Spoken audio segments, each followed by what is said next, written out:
Welcome to section 6.4. One thing which I always found very special about calculus, I like to say it's very plucky. In other words, if I would ask you, what's the formula for the area of a triangle? You say, no problem, 1/2 base times height. What's the formula for the area of a rectangle? No problem, length times width. What's the formula for the area of a circle, pi r squared? But if I would say, what's the formula for the area of a parabola? I don't know. Or what's the formula for the area of some random curve? I don't know. I don't know the formula. So you know what calculus says? Fine, we don't know the formula, but let's just figure out the area anyway, even without a formula. And one way that they taught you was by making these little rectangles underneath the curve. Here's also rectangles under the curve. The difference is these rectangles, the corner of the rectangles hit the curve. These are rectangles where the curve, the midpoint goes, intersects the curve. And these are things that you already did prior to today. Well, today we're going to show you two other ways of approximating the area under a curve. Again, in this plucky fashion. One way is, instead of making rectangles under the curve, make trapezoids. So if these lines, these are the equally spaced lines, we draw a slanty line here, which now creates a trapezoid. So these trapezoids, the whole idea is we want to get the most accurate approximation, and the closer we can get it to the actual curve, the better we are.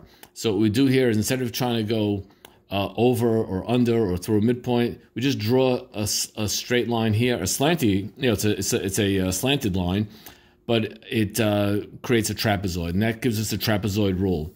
Another very innovative technique is Simpsons Rule.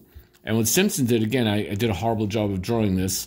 Simpson, what he did is, instead of drawing rectangles, instead of drawing trapezoids, he divide. We have the equal space divisions, and the way I drew it came out horrible, so it's hard to see. But he drew little parabolas,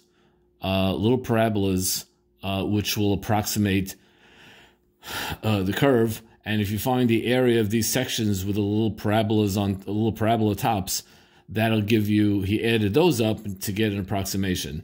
So that's Simpsons Rule. Well, the trapezoid rule, the Simpsons Rule, how exactly to do that? What I want you to do is excellent videos on in Math Excel. So if you look at the 6.4, this is section 6.4. So if you view all the 6.4 videos, and there aren't that many, there's just a couple of them, that have to do with trapezoid rule and Simpson rule, that will show you fabulous. You'll know how to do it. Simple, simple, simple. There's another part of section 6.4, which is using tables, integration tables. That's going to be discussed in our next video. But for now, I want you to go and view all the problems with videos in section 6.4. The videos tell you very straightforward, just the formulas, how to do these. Very simple. By the way, generally speaking, I always like to make my own videos. For this particular topic, I'm going to use the Math Excel videos, and they're right in there in your and you have them for free in your Math Excel.